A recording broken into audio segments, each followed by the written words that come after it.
Good morning. Welcome to May's Healing Rooms.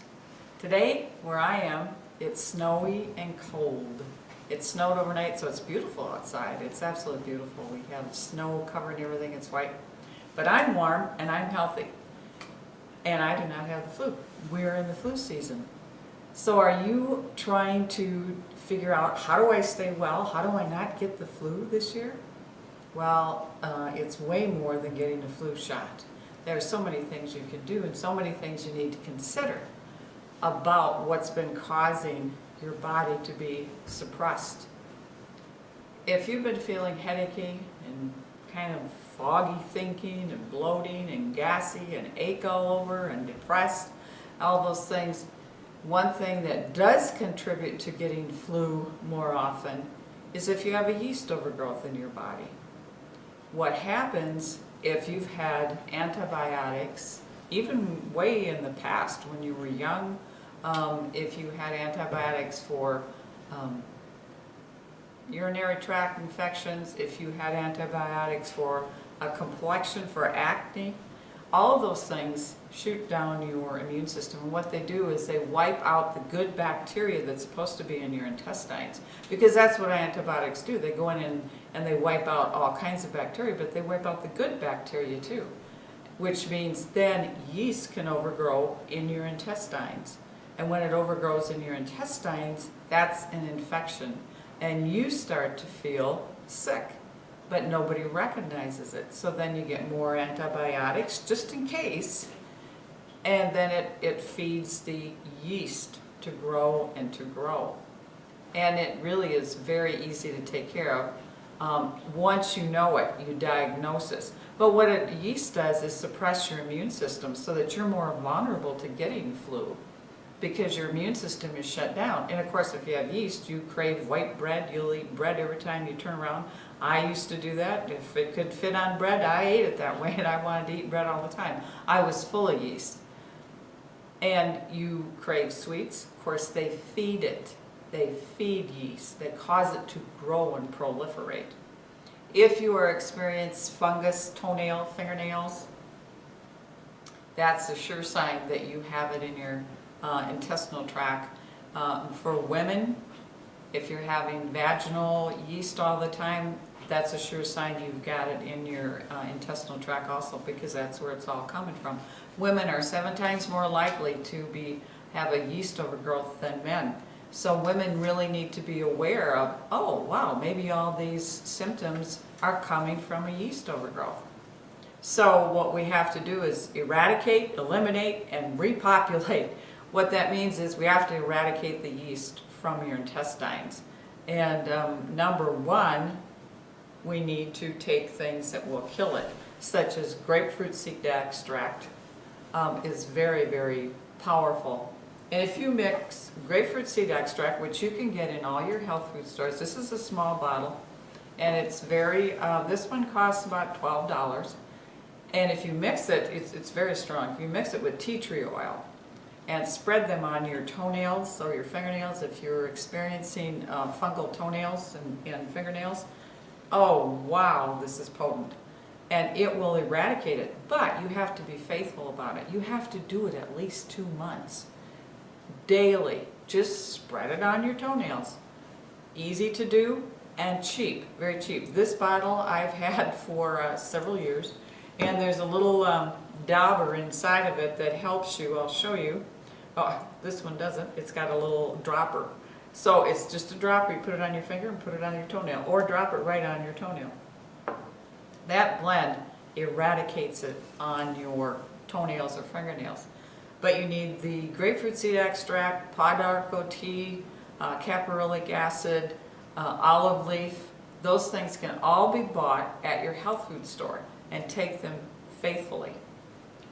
So also what you need to feed your immune system, the best flu fighter is vitamin D3. This, doctors are finding out that vitamin D3, the liquid, now this is from Now. I take 2 drops a day, because for me that's all I need. You see it has a dropper. I just put 2 drops in a glass of water and drink it down. It helps prevent breast cancer, colon cancer, lifts up your immune system. It's one of the best things for helping to fight flu. Cheap, reasonable. Then you don't get put on medicines, antibiotics that will feed the yeast. So after we start to eradicate the yeast in your system, because you really have to work hard and be very consistent at taking the things, drinking them, that will kill it. Then you have to, the eliminate comes in when you eliminate all white bread, a lot of breads, bananas, potatoes, no sugar at all, for at least a month, because you need that month to eliminate the things that are feeding it. And as you do that, you could start to feel better, but you may also feel what we call the Herxheimer effect, where you have the die-off from the yeast. Yeast, when it dies off, the toxins overwhelm the system. You have to eliminate them. And so you could feel like you have the flu, but don't be discouraged by that. That just means, okay, I'm getting rid of some of it, if you're actually fighting it very strongly. But it takes consistency. You need to be very consistent at what you're doing. Then when we repopulate, that's where this comes in, the Candida cyst. And you can get this on my website. Candida cyst is a probiotic. It has 12 different strains of Acidophilus and all the different ones that need to be in your stomach, your duodenum, your small intestine, your large intestine, your colon, because not every product will get all the way to the colon.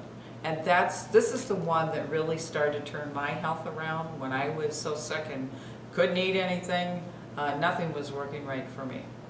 And one thing that I had to do, and that I've seen work for many, many people, it's a capsule. So you pull the capsule apart, take that capsule, pull it apart, and sprinkle all of the probiotic into a glass of water or on cereal if you're giving it to children or whatever, and stir it in and gargle with it. Rinse it in your mouth, hold it in your mouth, slosh it around, because you know what? If you've got it all over your system, you have it in your mouth and your throat, and you need to get it in here.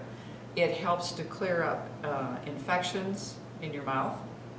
It helps to get rid of any phlegm in your throat, because there's yeast in there, and it causes a lot of allergies when you have that in there. Babies get thrush in their mouth. Thrush is yeast infection, and when you swallow it in your mouth or just swill it around, gargle with it, you start to kill it. It feels good. It strengthens your gums. It strengthens your digestion. It lowers gas in and the bloating. So you have to start in the mouth by pulling the capsule apart. And this is a powerhouse. I really recommend this product. And so go to my website, look it over. But that's how you repopulate, because then it goes into the intestines. The yeast burrows itself into the intestinal walls and causes inflammation. And inflammation, of course, is the basis of so many illnesses for Crohn's and irritable bowel and everything else. And so this goes in and kicks it out of the intestinal lining so that it can heal, and then repopulates. And then that's how we come back to flu, because this is your #1 fighter for flu. When your intestines are totally repopulated with the good bacteria, when you breathe in or swallow bacteria, it helps to fight it. It helps to kill it. It does war for you inside. So you want this in your intestinal tract. So that's how you repopulate. So those are the words of the day: to eliminate, eradicate, repopulate. That's what we want to do, and you will be stronger. I don't get flu. I'm out there with all kinds of people that have flu, but I take 2 in the morning, 2 in the evening. I do not eat any wheat or white bread. I make breads myself out of the flours that I talk about in my recipe book. This recipe book tells you how to eliminate the inflammation in your intestinal tract. All of the foods are designed to do that. They are the foods that and recipes I designed as I was learning how to become well again. And it'll work for you. And food does it. So once again, I'm going to point you to the word listen. Listen to your body. Your body's talking to you. Your body's saying, ugh, you know, I'm overwhelmed inside. I need some help. Give it the help it needs. I want to hear from you. What symptoms are you experiencing? What do you need help with? And that's why I'm here today to tell you there are some easy steps you can take, but you can take them without having to go to the doctor. And as you start eliminating things that could be causing you a problem, you start to find out, oh, yeah, something, food was really bothering me, a lot of sweets. We are in the holiday season, and of course everybody expects to have more flu. You don't have to have more flu. You can do some simple things to keep your health intact. So, thank you for stopping by today. I look forward to chatting with you again, and let's keep learning how to listen to our body. Blessings.